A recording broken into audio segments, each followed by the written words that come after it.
uma honra estar aqui. Abra comigo a sua Bíblia no livro do Gênesis. Oh, aleluia!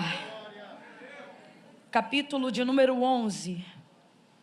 É a palavra que o Senhor tem me confiado para essa noite. Uma palavra profética. Gênesis, capítulo de número 11. Oh, Deus de coisas grandes, Deus de maravilhas. Aleluia! Oh, glória a Jesus. Glória a Deus. Aleluia! Amanhã é meu esposo, o pastor Eduardo, que vai estar aqui à noite, né? Eu fui vendo, né? Pela manhã, pastor Delano, à tarde, pastor Éder, falei certo? E à noite, o pastor Eduardo. Aí eu fui vendo que o irmão Igor continuava. Eu só dizia, Deus dá força ao irmão Igor. Sustenta o irmão Igor, dá graça ao irmão Igor, porque o pregador muda, mas o Igor não muda. Falei, dá vitória ao teu servo. E eu sei que Deus usará com muita graça. Quando eu vi que o pastor Eduardo também estará à noite amanhã, e eu hoje à noite, eu falei, meu Deus, eu acho que era isso que João Batista sentia, né? Eu estava aqui e eu falei, meu Deus, realmente amanhã virá um após mim que é maior do que eu. Quem achou Gênesis 11? Versos de número 26 em diante. Diz assim o texto sagrado. Viveu Terá 70 anos e gerou Abrão, a Naor e a Harã. São estas as gerações de Terá. Terá gerou a Abrão, a Naor e a Harã. E Harã gerou a Ló.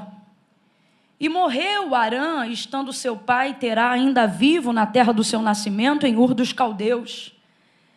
E Abrão e Naor tomaram mulheres para si. O nome da mulher de Abrão era Sarai, e o nome da mulher de Naor era Milca, filha de Harã, pai de Milca e de Iscá. Sarai era estéril, não tinha filhos. Tomou então Terá a Abrão, seu filho, e a Ló, filho de Harã, filho do seu filho, e a Sarai, sua nora, mulher de seu filho Abraão, e saiu com eles da terra de Ur dos Caldeus, para ir à terra de Canaã. Mas quando chegaram a Harã, habitaram ali. E foram os dias de Terá 205 anos, e morreu Terá em Harã. Entre comigo no verso 1 do capítulo 12. Ora, o Senhor disse a Abrão, sai da tua terra, da tua parentela e da casa de teu pai, para a terra que eu te mostrarei. E farei de ti uma grande nação, e te abençoarei, e te engrandecerei o nome, e tu serás uma bênção.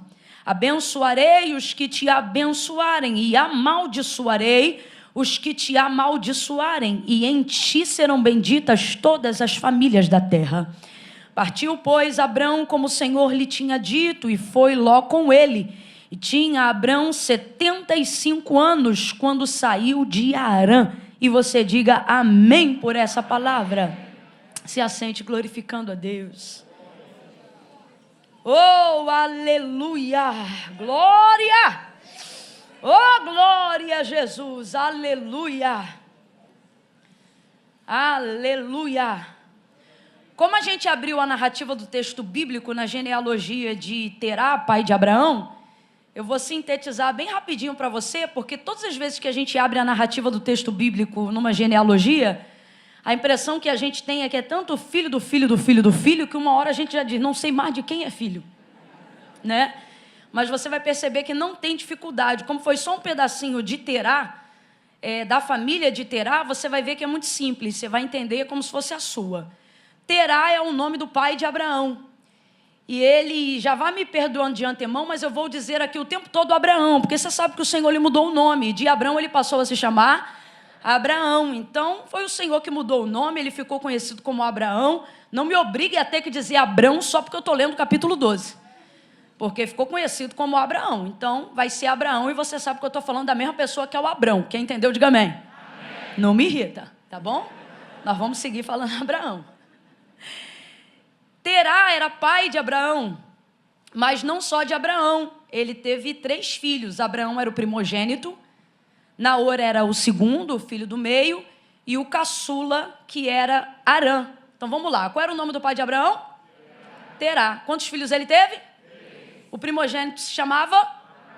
O segundo? E o caçula?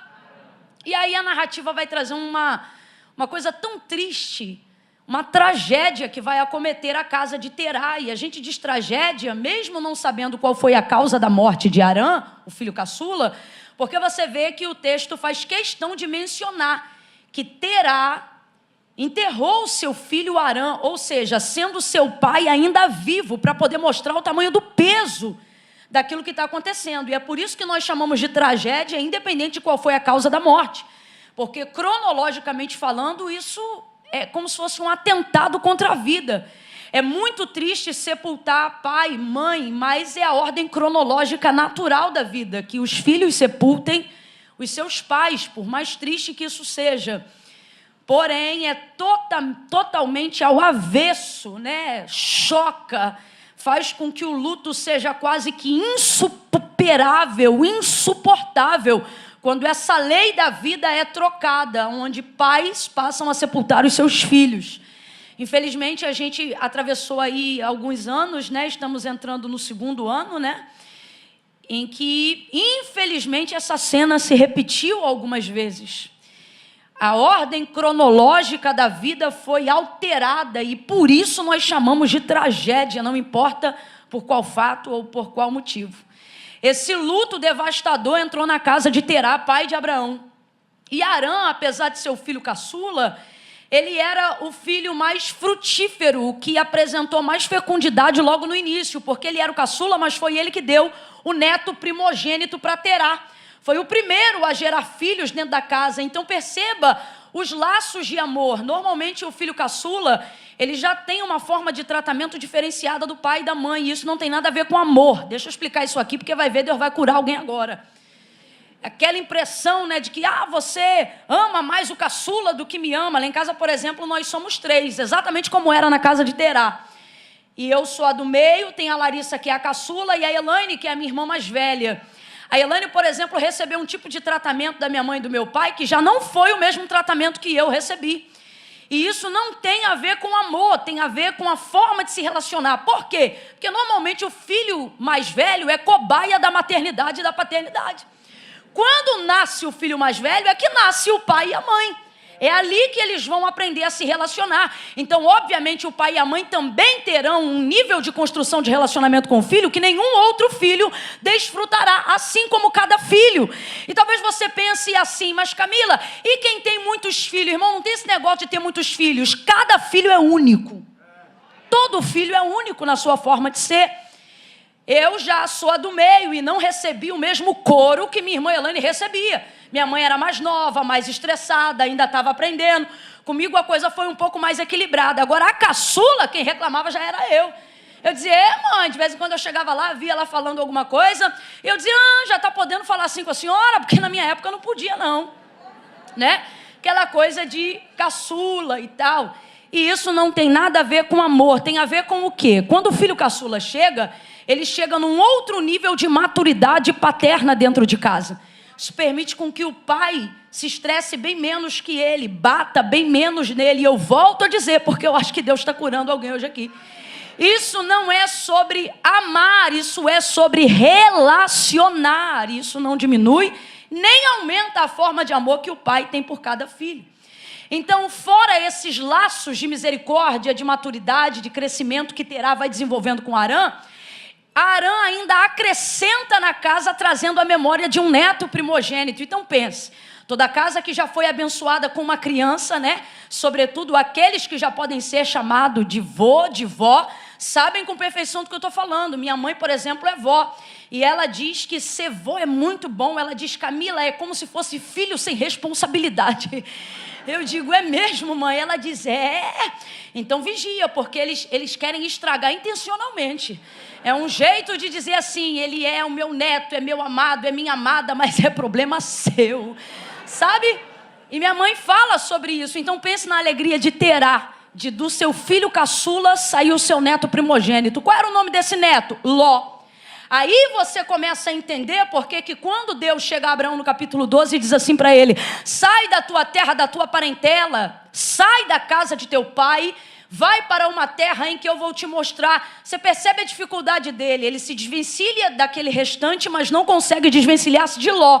Aí quando você sobe um pouco mais aqui na genealogia onde a gente viu, aí você começa a entender, porque quando Arã morre, o pai de Abraão, que é Terá, vai estender paternidade sobre Ló, que é o que acontece quando um pai perde um filho que deixou um neto. Aquele neto vai ser criado pelo avô, mas não vai ser criado como neto, vai ser criado como filho. Foi o que aconteceu com Ló. Ele foi criado como filho por Terá e Abraão viu aquilo acontecendo dentro da sua casa. Terá perdeu o seu filho, Abraão perdeu o seu irmão. Essa casa sofreu um baque tão grande com a dor do luto, a dor da perda, porque o luto ele te humilha. O luto ele te afronta. O luto faz com que a sua sensação de impotência seja potencializada. Então você vai perceber que não há uma coincidência no texto. Do que você está falando, Camila? É Arã morrer, é Terá dizer, vamos embora daqui. Imediatamente, por quê? Porque ele não quer ficar no lugar que ativa a memória da sua dor.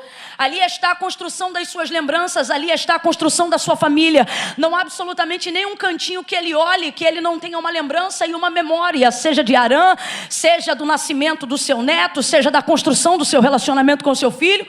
Então ele entende que aquela família pode subsistir, sobreviver, superar em outro lugar e construir novas lembranças, não para esquecer as velhas, mas para não ser afetado pela memória da sua dor.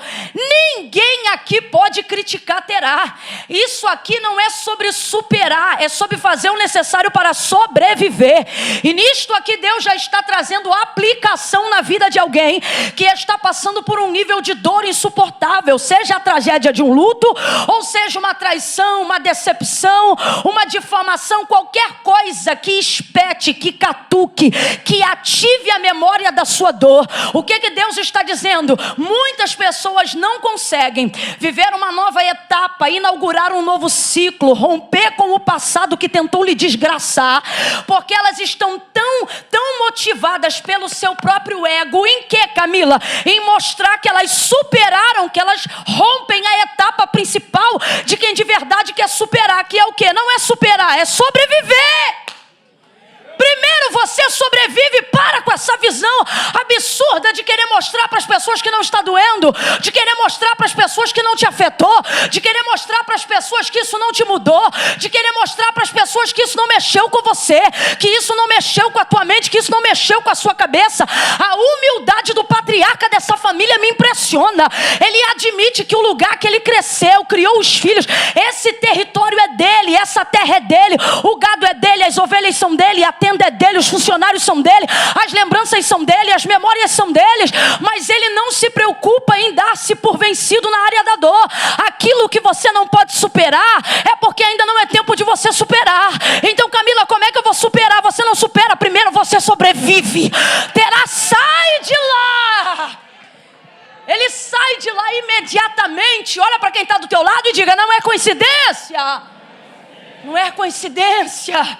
Não é coincidência que desde determinados acontecimentos você não consegue orar como antes. Não é coincidência de que desde que determinadas coisas aconteceram, você não consegue se consagrar como antes. Não é coincidência que desde coisas que aconteceram, você já não se relaciona com Deus como antes. E você quer dar uma de que está tudo bem, porque você tem que mostrar que superou. Afinal você é crente, afinal você é cristão, afinal você é macho, afinal você é mulher de Deus. E Deus está dizendo, esse seu ego não vai te ajudar em nada. Enquanto você não mostra que sobreviver é prioridade, superar se torna algo leviano, passageiro. Você não consegue. Não consegue. Existem coisas que você só vai vencer depois que admitir que por um tempo foi vencido por elas. E isso que eu estou falando é contrária a esta pregação triunfalista que as pessoas querem lançar no meio do cristianismo. Isso parece que afronta a gente. Não, eu não sinto dor. Não, eu não fico deprimido. Não, eu não vou tomar remédio tarja preta. Não, eu não vou para psicólogo. Não, eu não vou para psicanalista. E Deus está dizendo, se você estivesse dedicando o teu tempo para sobreviver, eu ia ia te mostrar como superar. Mas enquanto você se dedica ao ego da superação, você não sai do lugar que ativa a memória da sua dor. Continua doendo, continua espetando, continua machucando. Olha para mim que eu vou falar rasgado. Quem tem ouvidos ouça. Deus está dizendo: eu estou utilizando algumas coisas na tua vida para te humilhar, para te apertar. E o único jeito de você superar é tentando sobreviver. Paulo por 3 vezes vai orar ao Senhor e ele vai dizer: isso aqui é campanha, irmão. Paulo orando 3 vezes pelo mesmo assunto é campanha. É campanha porque Deus ouve ele assim, ó. Aí ele diz: ó, tem um espinho na carne e um mensageiro de Satanás que de tempo em tempo vem me esbofetear. E Deus nada. Por quê? Porque Paulo está orando porque ele quer superar. Alguém ensinou pra gente que a oração só leva a gente a superar.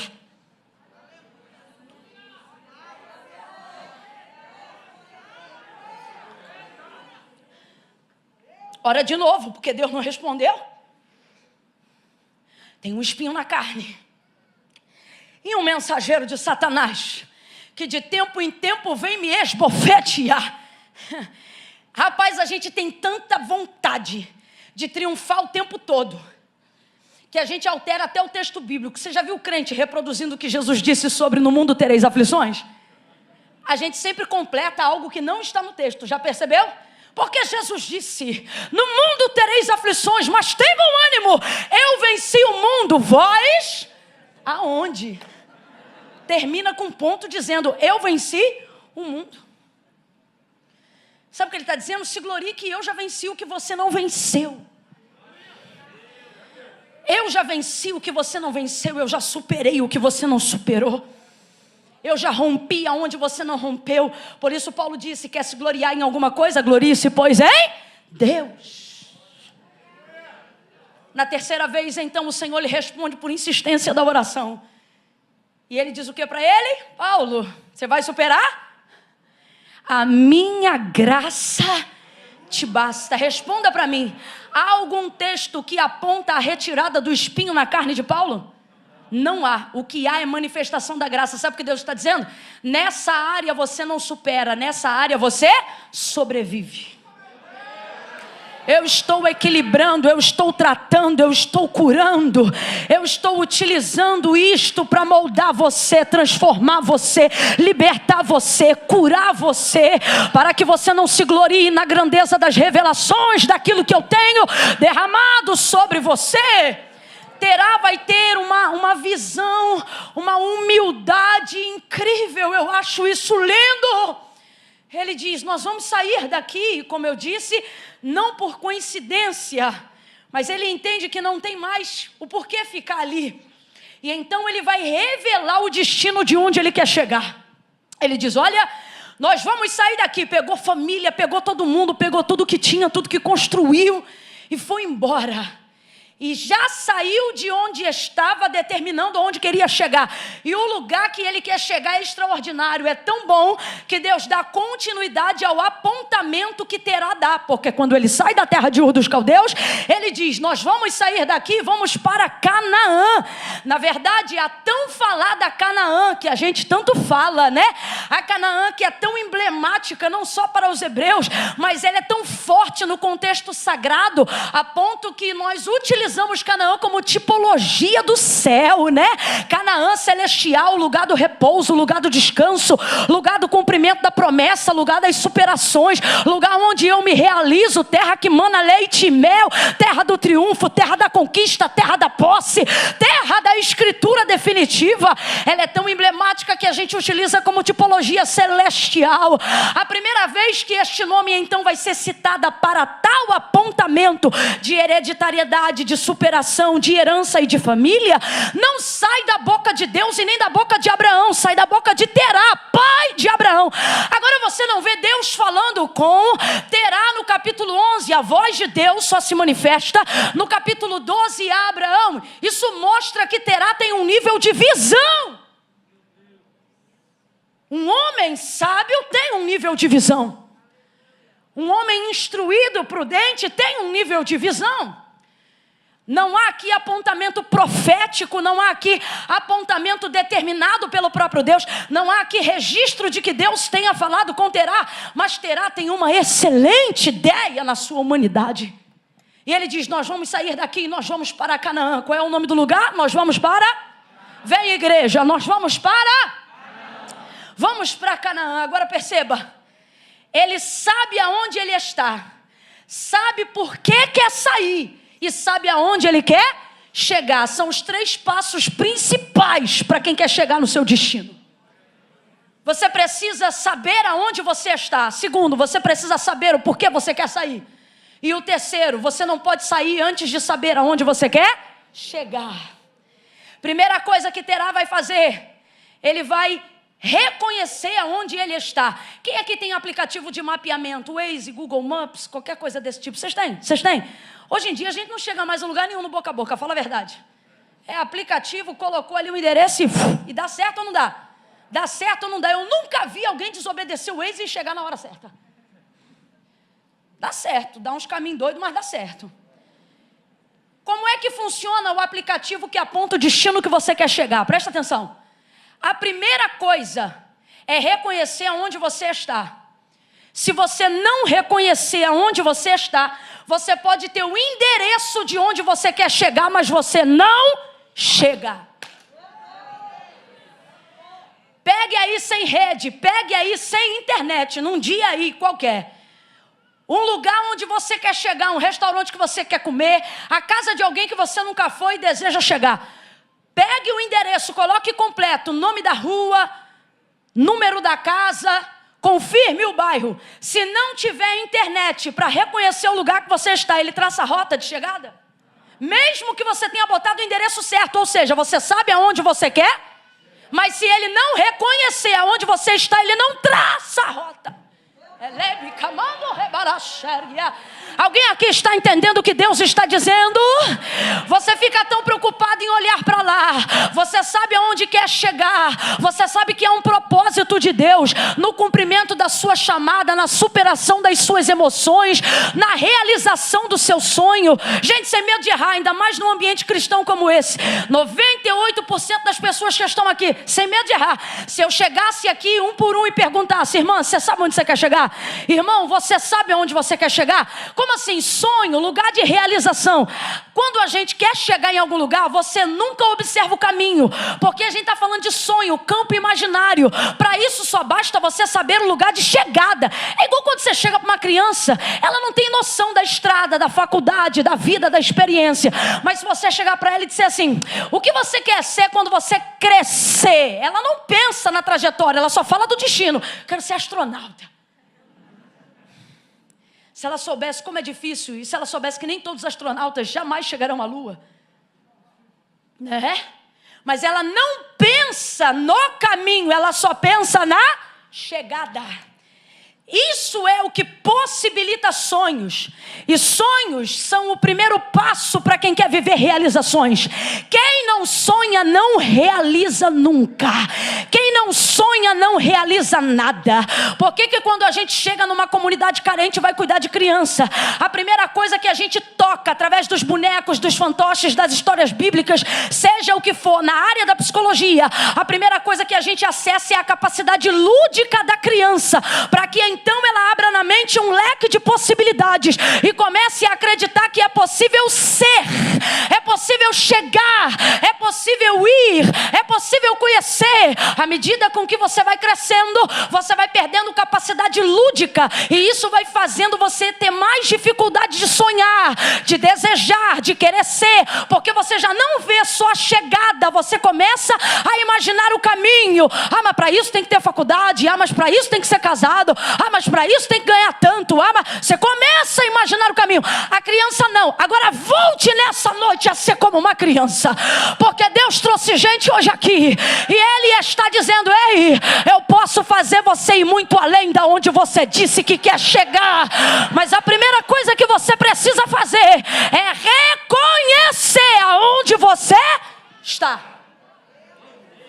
Sem reconhecimento de onde você está agora, mesmo que você saiba aonde você quer chegar amanhã ou daqui a alguns anos, isso não garantirá a sua chegada, porque a rota que faz a sua chegada só aponta o caminho. Lembra do aplicativo? Se você conseguir fazer um reconhecimento de onde você está agora. Preste atenção, não importa como você está. Você só precisa ter capacidade de reconhecer. Você só precisa ter condições, humildade, de reconhecer aonde você está agora. Você consegue fazer isso? Consegue? Você consegue fazer orações que antes de falar onde você quer chegar, você consegue dizer para ele aonde você está? Antes de falar o quanto você ainda quer ser feliz, você consegue falar o quanto você está magoado agora? Antes de falar aonde você quer chegar, você consegue dizer para ele a realidade de onde você está agora? Antes de falar de santidade, você consegue confessar a sua culpa?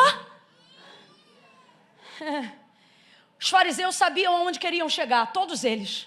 Todos eles tinham uma rota de destino, todos eles tinham conhecimento da chegada, mas nenhum deles chegaram. Por quê? Porque não se abria o caminho sem primeiro reconhecer aonde está. E é assim que Jesus trabalha até hoje. Jesus trouxe gente hoje aqui para dizer: você pensa que é difícil chegar? Não, chegar é consequência de quem reconhece aonde está. Você só precisa reconhecer aonde você está agora. João capítulo de número 4, Jesus conversa com uma mulher samaritana, se assenta no poço da entrada da cidade de Sicar, e ali está ela, já teve 5 maridos e o 6º não é dela. Responda para mim, Jesus sabia ou não sabia que ela não tinha marido? Sabia ou não sabia? Sabia, mas ele olha para ela e diz assim: traze-me aqui o teu. Ele sabe que ela não tem marido, mas ela precisa reconhecer.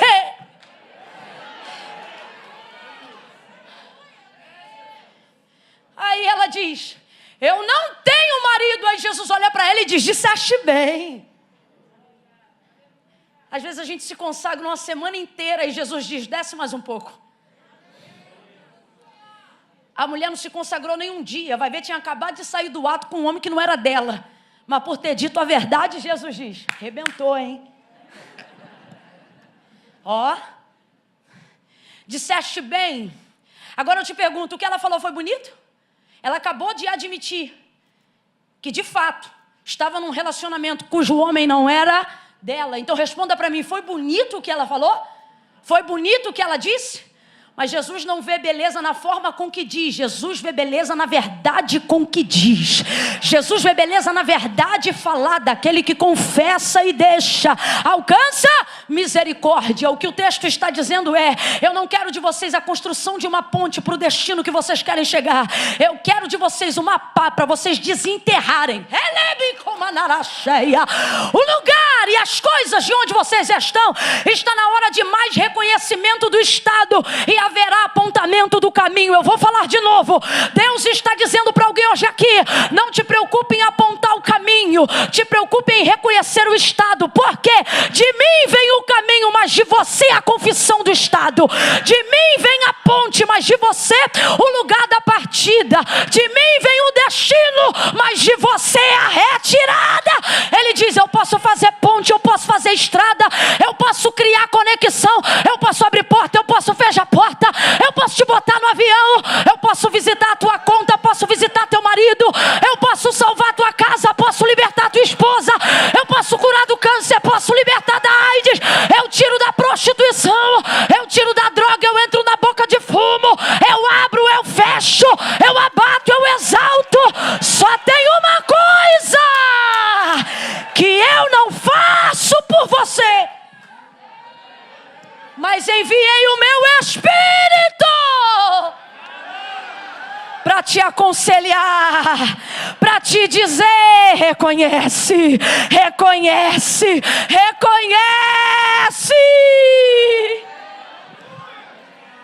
Quando você reconhece, quando você identifica, quando você declara onde você está, não haverá dificuldades em realizar e chegar aonde você deseja chegar. Oh, meu Deus. Você diz assim: se eu declarar aonde estou, eu não chego. E o Senhor está dizendo: se você declarar onde você está, você começa. Camila, mas você não sabe onde eu estou. Quem tem que saber é você. Jesus sabia que ela não tinha marido, mas pergunta a si mesmo. Porque ele pode salvar, mas reconhecimento só quem pode fazer é a gente. Ela reconhece, ele salva não somente ela, mas grande parte daquela população dentro daquela província. Deus está dizendo: você acha que se você reconhecer aonde você está e o que você faz agora será o seu fim. Só que o Senhor está dizendo: quando você reconhece, isso não determina o seu fim, isso determina o ponto de partida de por onde eu, o Senhor, vou começar a agir. Suas deficiências, sejam de caráter, de moralidade, sejam de vícios, seja lá o que for, elas não determinam o seu fim, elas determinam o ponto por onde Deus começa. João 9, lembra do cego de nascença que Jesus jogou lama nos seus olhos e ele foi curado? Lembra? Jesus não jogou lama no corpo inteiro, jogou lama só nos olhos, região da cegueira. Aquilo que as pessoas pensavam que era o fim, lembra? Os discípulos diziam assim: Rabi, quem pecou, este ou os pais, para que ele ficasse assim? Eles falavam como se fosse sentença final. Jesus olha aquilo que eles colocam como sentença final e diz para eles: isto aconteceu para que se manifeste. Enquanto eles dizem final, ele diz: vai manifestar, é só o começo. O homem joga água, é curado, volta vendo. Aquela deficiência que você pensa que é o que vai dar cabo final da sua vitória, da sua realização, do seu destino, o Senhor está dizendo: isso não é o final, isso determina o lugar por onde eu vou começar. Mas esse reconhecimento só você pode fazer. Terá reconhece. Ele sabe aonde ele está. E ele é sincero quanto à sua motivação em sair. É por causa da dor, é por causa do filho, é por causa da morte, é por causa do luto. Eu vou. E ele vai e leva a família inteira. Porque para recomeçar você não precisa de coisas, só de pessoas. Sai ele de lá e o destino é maravilhoso, Canaã. Então, segundo ponto, ele sabe aonde ele está e também sabe aonde ele quer chegar. Sabe aonde está e sabe aonde quer. Só que saber aonde você está e saber onde você quer chegar é maravilhoso, mas não tem o poder de determinar que você chegará. Por quê? Porque entre o lugar que eu estou e entre o lugar que eu quero chegar, sempre haverá um caminho. E o que determina quem chega não é a chegada, é a caminho.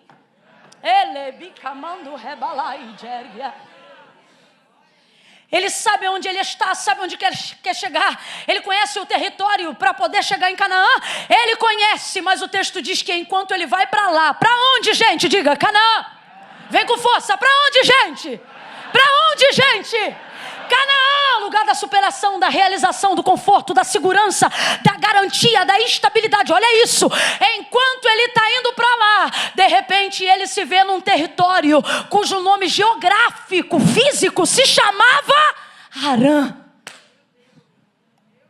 Harã. Meu Deus. Harã, você lembra? Harã, o filho caçula. O filho que morreu. O que houve aqui, Jesus? Olha que arapuca. Uma armadilha ali, tem outra aqui. Tem mais uma aqui. Harã, quem lembra? Harã é o nome do seu filho que foi a motivação para ele sair da terra de Ur dos caldeus. Saiu de lá não para esquecer o filho, porque você não esquece. Para esquecer aquilo, para sobreviver aquilo que ativava a memória da sua dor. Então, a motivação de sair da terra de Ur dos caldeus foi a dor da partida, a dor do luto do seu filho Harã. Enquanto ele vai para Canaã, de repente se vê numa região chamada Harã. E sabe o que me irrita? Crente que olha para mim com cara e diz: que coincidência, né? Não é coincidência. Não é coincidência. Isso aqui é coisa de gente que fica com o celular na mão. Fala assim, menino, eu tô doido para comer um hambúrguer depois do culto. Aí daqui a pouco o culto acaba, quando você abre, peça um hambúrguer. Primeiro anúncio da sua rede social. Menino, olha a coincidência. Lembra que eu falei que eu queria comer um hambúrguer? Tolinho. Isso não é coincidência, isso é algoritmo, isso é informação. Você acha que essa guerra de privacidade no mundo virtual é por causa de quê? Camila, eles ouvem o que ele fala? Ouve! Tá chocado, tá pensando, pregadora com teoria da conspiração. Vai. Vai pensando. Diga aí que você quer morar num apartamento, em qualquer momento do dia. Depois entre na internet, o primeiro anúncio de corretagem vai estar te oferecendo um apartamento e não uma casa. Aí o crente diz, olha aqui, confirmação. Para de colocar na conta da coincidência aquilo que é coletado com as informações que sua boca derrama. A boca só fala do que o coração está cheio. E na vida não é diferente. Hoje a gente entende isso por algoritmo, rede e etc. Mas no mundo espiritual isso já existe há muito tempo.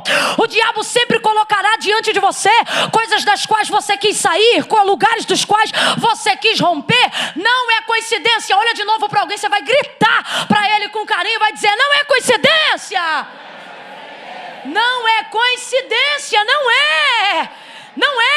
Vai parar no meio do teu caminho, em direção ao destino que você quer chegar, coisas que te fizeram parar, coisas que te fizeram esquecer, coisas, ou melhor, que você quis esquecer. De vez em quando você vai quando isso acontecer, não durma lá, não flerte com Arã, não pernoite lá, não beba água lá, não dê a paz do Senhor lá, não faça aliança com ninguém lá.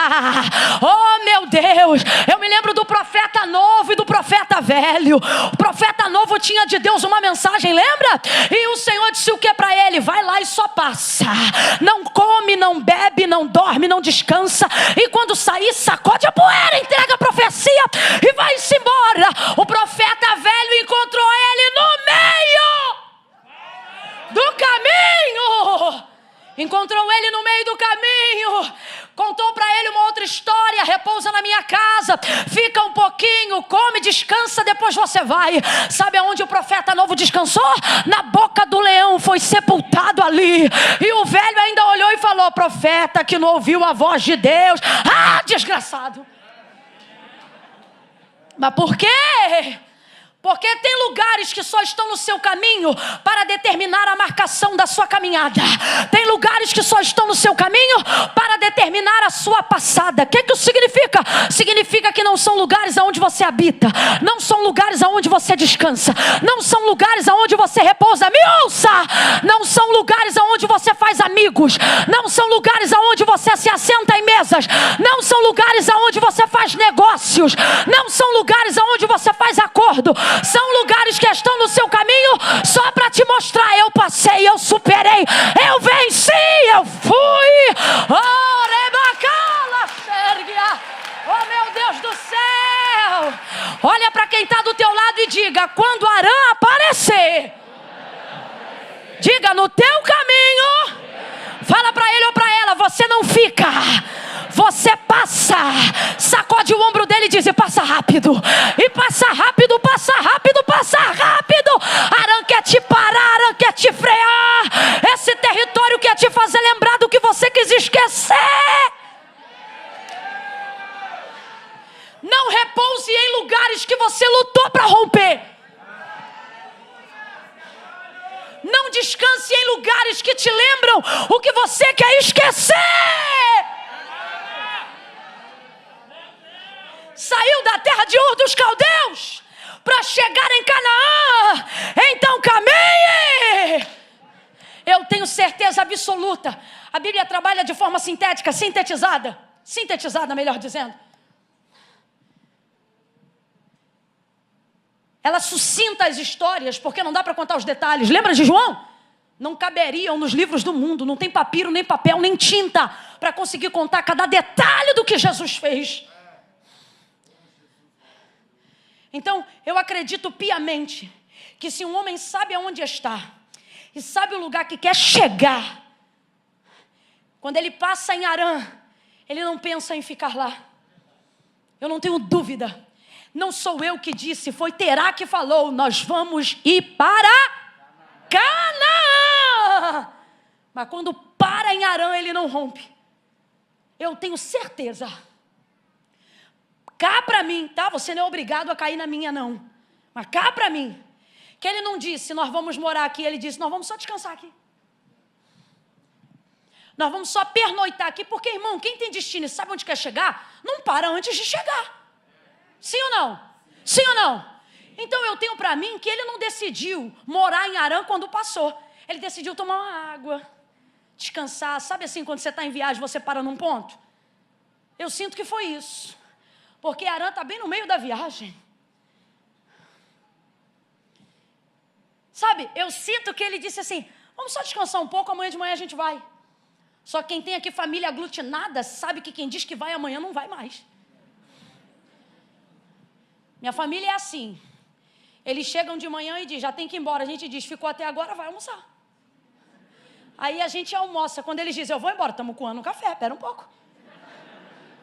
Quando a gente toma o café e diz, uma hora dessa, já está quase no lanche, segura mais um pouco. Já anoiteceu, caiu o sol, levantou a lua. Aí a pessoa diz, vou embora, está muito tarde, vamos jantar, já ficou até agora. Depois a gente janta, conversa e estende mais um pouco. Aí pega o carro, quando a gente vê botando a cadeirinha conforto das crianças no carro, está muito tarde para ir embora.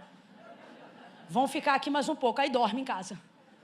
No outro dia, irmão, vou levantar e vou embora. Aí a gente levanta primeiro, prepara a mesa, ninguém aguenta uma mesa. Toma café, depois vai. Só que enquanto está tomando café, minha mãe já está com alho refogado, a cebola, linguiça. O cheiro vai subindo, tá cheiroso. Eu estou fazendo para vocês. Irmão, lá em casa só sai na hora que a gente quer. Não é pessoal, vou sair. Não, não vai não, nós vamos te pegar. É assim. Eu tenho para mim. Porque na vida é assim que acontece. Arã não vem para te parar de cara, vem para te fazer ter a sensação de que você pode ficar ali um pouco. Aí você quer me ouvir aqui nessa noite dizer que é coincidência?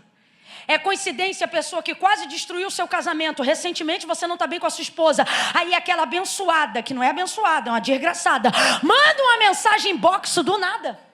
Menino, que coincidência, eu estava pensando nela esses dias. Ah, diabo. Rapaz, estava pensando nela esses dias. E você acha que o diabo, o expert em neurolinguística do mundo não percebeu tua cara, teus olhos? Você acha que ele não viu quando você estava com aquela cara de bobo? E as meninas a mesma coisa, as irmãs a mesma coisa. Ai, fulano é mais bonito. Fulano é mais isso. Fulano é mais aquilo. Daqui a pouco sobe o WhatsApp. Boa noite. Você diz, meu Deus. Isso é Arã. Querendo te fazer parar.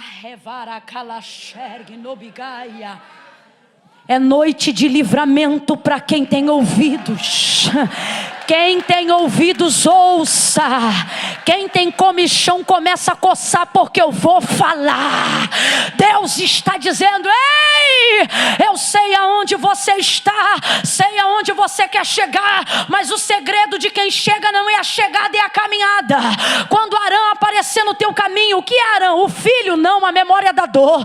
O que é Arã? É aquilo que quer me fazer parar do lugar que eu saí. Oh, você não pode flertar com aquilo que você quis esquecer. Você não pode pernoitar em lugares onde você orou para Deus te tirar. Você não pode se assentar em mesas de ciclo de amizades que um dia você disse, Deus, me livra deles. Mas você diz, eu tenho uma aliança.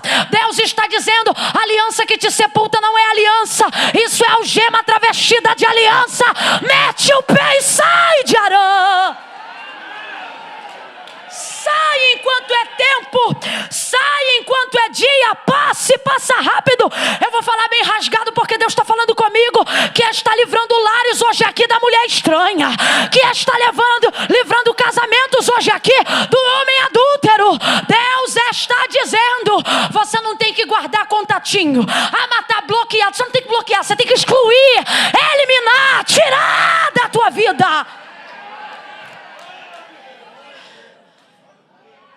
roupa que você tem em casa. Alivia o compressor para mim. Eu sou pentecostal, não aguento. Eu queria não gritar, mas eu não consigo. Aí os meninos do som ficam assim, vai estourar o retorno, não vai, que eu sou dizimista ofertante. Não vai.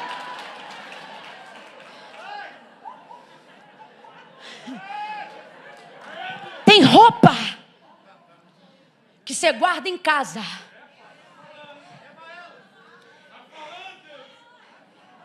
Em tese, ela é só a memória.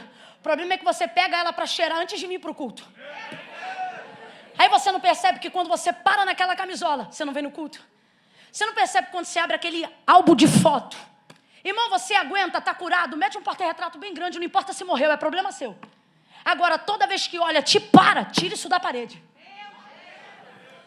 Quando você senta para olhar aquela fotografia, isso neutraliza, a louça fica na pia, o banheiro fica imundo, você não vem para o culto, desmarca seus compromissos, isso é Arã. Isso é Arã. Vou falar mais abertamente aqui, Deus está mandando e eu vou falar. Você diz assim, Camila, eu era alcoólatra, Deus me libertou, mas na Bíblia eu não encontro parâmetro para não poder beber. Eu acho que eu posso beber socialmente. Você saiu do Arã do vinho, da bebida, e está achando que vai beber socialmente. Não vai. Você vai ser sepultado lá. E Deus está dizendo, eu vim para te livrar, para te dar mais 15 anos de vida. Tira teu pé de Arã. Levarai de relabará candeleia. Deus te livrou da promiscuidade, da prostituição. Deus te livrou de tudo aquilo que não glorifica o nome dele. Mas você mantém os mesmos contatos, as mesmas amizades. Você diz, eu não vou ficar, só vou passar na festa. Você vai ser sepultado nessa festa. Sai fora desse ciclo. Sai fora desses relacionamentos. Isso é Arã. Isso é meio de caminho. Isso é para obstruir a tua rota. Sabe o que eu acho lindo nessa noite? Eu poderia pregar e dizer que Jesus falou, eu sou o pão da vida, e é mesmo. Ele disse também, eu sou a água da vida. Verdade? Estamos aqui na fonte. Ele disse tantas coisas. Ele disse, eu sou o pastor. Ele disse, eu sou a porta. Mas nessa noite, para quem está ouvindo, ele está dizendo, eu sou o caminho. Você diz assim, por que eu sei aonde eu estou? Sei aonde eu quero chegar e não chego. Porque o que determina a chegada não é conhecer o destino, é saber fazer o... Deus está dizendo, eu sou o caminho. Eu sou o caminho. Você só consegue passar por Arã se for comigo. Sem mim você dorme lá. Sem mim você diz que é uma noite e vira uma semana. Sem mim você diz que é um dia e vira um mês. Sem mim você diz que é uma dose e daqui a pouco volta para o ar de novo.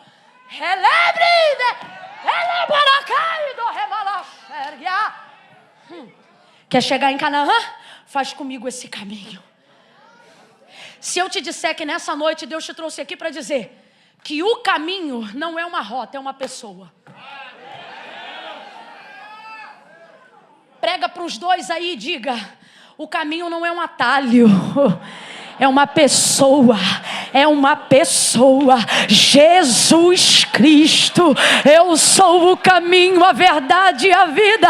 Ninguém vem, seja ao Pai ou a qualquer lugar, se não for por mim.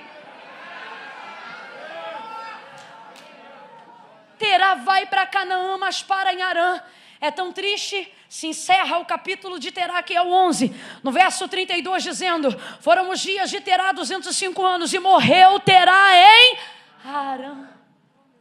Mas ele queria chegar onde? Mas morreu em? Queria chegar onde? Mas morreu em? A fonética final de ambos os nomes, apesar de serem diferentes, são exatamente iguais. Arã, Canaã, Canaã, Arã. Arã, Canaã, Canaã, Arã, É a mesma coisa. Fonética final é a mesma coisa. Camila, isso tem relevância? Pergunta para quem compõe se tem relevância. Pergunta para quem faz música de sucesso se tem relevância. Se você não mete uma bela harmonia, uma melodia, Não bota rima não, para ver se alguém aguenta ouvir. Isso a gente aprende na infância ainda, quando estão ensinando a gente na literatura a construir poema. Me lembro na 5ª série, na construção de poema, terminava com O, a gente ainda, O, terminava tudo com O. Para entender o que é rima. Aí você diz, Camila, o que tem a ver? Isso que eu vou falar agora não tem exegese para ser dita. Eu vou falar porque o Espírito de Deus falou comigo. Quem crê, coma. Quem não crê, não coma. Eu disse, Senhor, a fonética é exatamente igual. De fato é. E ele parou justamente nesse lugar. Deus falou assim para mim, na vida de um cristão que sabe onde quer chegar, Satanás não se apresenta de chifre e rabo. E o Senhor disse assim para mim, todas as vezes que você tiver um lugar e quiser chegar lá, ele vai sempre te acomodar num lugar parecido com o lugar que eu falei que eu vou te colocar. Para você ter a sensação de que aonde você está, já está muito bom.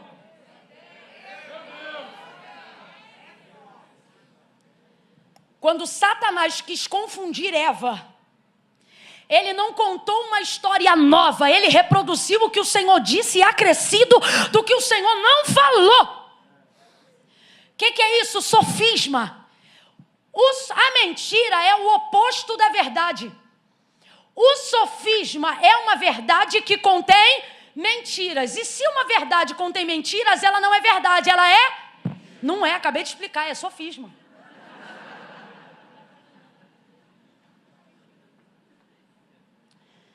Mentira, oposição da verdade. Tem que ser o oposto. O que é o sofisma? Uma mentira muito mais refinada. Por quê? Porque ela não é oposta completamente. Ela tem verdades. Mas uma verdade que tem mentiras não é verdade. É um... Com crente que sabe onde quer chegar, Satanás não trabalha com sofisma. Ele trabalha com mentira. Ele trabalha com... Vai te fazer parecer que você está no caminho certo. Vai te fazer parecer que não tem nada.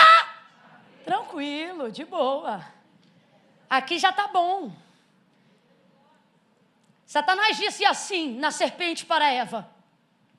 Não foi assim que Deus disse? 2 pontos. Aí ele reproduz o que Deus falou acrescido de uma coisa que ele está dizendo. Porque ele disse, dele não comereis e nem tocareis. Não foi exatamente assim que Deus disse. Aí Eva reproduz o que Deus disse. Porque ela se lembra do que ele falou. E ele confunde ela de novo. Porque essa é a única forma de você fazer errar quem nunca conheceu o erro. De você fazer pecar quem não quer pecar.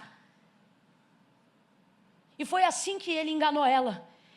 E é assim que na caminhada do lugar que nós queremos chegar e do que Deus tem pra gente, Satanás tem enganado a muitos.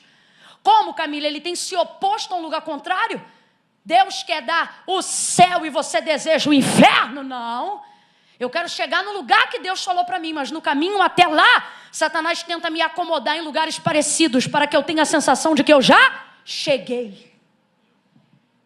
Então ele começa a te fazer viver num ambiente que parece o que Deus falou, mas não é. Ele diz, eu vou te dar uma família. E daqui a pouco você está se relacionando com alguém que já tem uma família. Aí você diz, mas Deus falou que vai me dar uma família. Parece, mas se tiver que destruir uma família, você não está onde Deus falou. Parece, mas não é. Camila, Deus mandou eu esperar no Senhor. E este homem parece uma bênção. Ele parece, mas se não te respeita. Ele parece, mas se não tem compromisso. Ele parece, mas se não é convertido. Ele parece, mas se só parece. E você vislumbra um futuro totalmente quebrado com ele. O Senhor está dizendo, ei, perceba, ele só parece, mas não é. É assim que a pirataria tem milhões no mercado negro. É assim que bilhões são movimentados no mercado escuso. Pirataria. Tem crente que não está nem aí para pirataria. Ih, nem aí. Fica até irritado quando a gente fala, mas eu vou falar. Você não tem nada demais. Sai nada a ver. É só marca. Irmão, quando eu não podia usar nada de marca, eu ia no camelô e comprava um relógio que só vendia no camelô, chamava-se Mulher, a 10 conto. Para cada festa do ciclo de oração eu tinha que ir lá e comprar um novo, porque era 10 conto, a bateria trocava. Quando abria ele não funcionava mais. Mas era bom, era o que eu podia, era o que eu tinha. Era original, do camelô, mas era original. Era o que eu podia, era o que eu tinha, era o que eu usava. E eu nunca consegui usar nada que não fosse de verdade. Entenda esse princípio. Assim como eu coloquei o do aplicativo, eu estou colocando um outro. É apenas um exemplo. Se está te servindo, é porque Deus está usando ele. Depois que melhorou, eu posso comprar uma coisa e outra.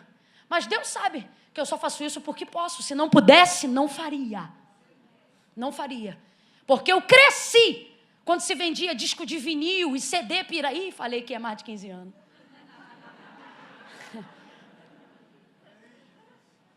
E eu me lembro do comercial e dizia: pirataria é crime. E aquilo ficava na minha cabeça, e minha mãe não era crente, mas sempre ensinou a gente a ter caráter. Porque quem te ensina a ter caráter não é religião. E eu só comprava aquilo que eu podia. Quando eu conheci os caminhos do Senhor, um dos versículos que mais falou comigo nessa área foi: ser fiel no pouco, que no muito te colocarei. Quem não consegue ser fiel no pouco, não vai ser colocado no muito. Se você engana no troco, se você engana na pirataria, se você compra da mão de quem faz réplica, vou falar assim, e não está legalizado, não está correto, e você diz: nada a ver, você está errado.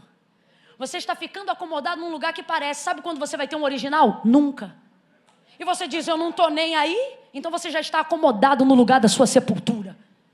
Isso não é sobre ter muito ou ter pouco. Isso é sobre ter só o que é original. Ficar aonde é meu lugar. Sabe quanto eu calço? 35. Você acha que eu compro sapato de que tamanho? Está na dúvida? A resposta já está na pergunta. Eu calço 35. Você acha que eu compro sapato de que tamanho? Porque se eu comprar maior, fica folgado. E se eu comprar menor, fica apertado. Assim é quem para onde Deus não mandou. Assim é quem fica onde não está no lugar original do cumprimento da promessa. Quando Deus te impelir a um lugar onde você só deve passar, por mais que você não goste deste lugar, passe. Não durma, não se relacione, não comungue, mas passe. Porque todas as vezes que eu estou diante do texto do capítulo 11, eu me lembro de Juízes na biografia de Sansão. O texto diz que o Espírito do Senhor impelia Sansão. O que é isso? Conduzia ele, influenciava ele, mesmo que ele não tivesse vontade de ir, a passar em um lugar que ficava, diz o texto, entre Zorá e Estaol. O Espírito do Senhor, de tempo em tempo, impelia. O que é isso? Empurrava contra a vontade. Levava ele para um lugar que ficava entre Zorá e Estaol. Deixa eu ver se você lembra. O lugar ficava entre e ele nunca ia. No dia que Sansão morre, o texto termina dizendo assim: e foi ele sepultado entre Zorá e Estaol. Irmãos, a Bíblia não diz categórica, mas a gente que tem sensibilidade entende o quê? Que era o Espírito dizendo: Sansão, se você não me obedecer, é aqui que você fica. Se você aguenta passar antes, você não morre lá depois. Aqui, ó, se você ficar com Dalila, é aqui que você vai ser enterrado. Ó, se você quebrar o voto do nazireado, seu final é aqui. Mas ele tanto sabia que era para livramento, que o texto diz que o Espírito conduzia, mas ele não ia. Isso é muito sério. Deus sabe do meu coração. Minha vontade era pregar uma mensagem para a gente pegar a cadeira, rodar igual o peão. Mas Deus disse: hoje eu vou empurrar vocês entre Zorá e Estaol. Sansão disse não, mas a fonte de vida vai dizer: eu prefiro ver agora, para não ser enterrado aqui depois.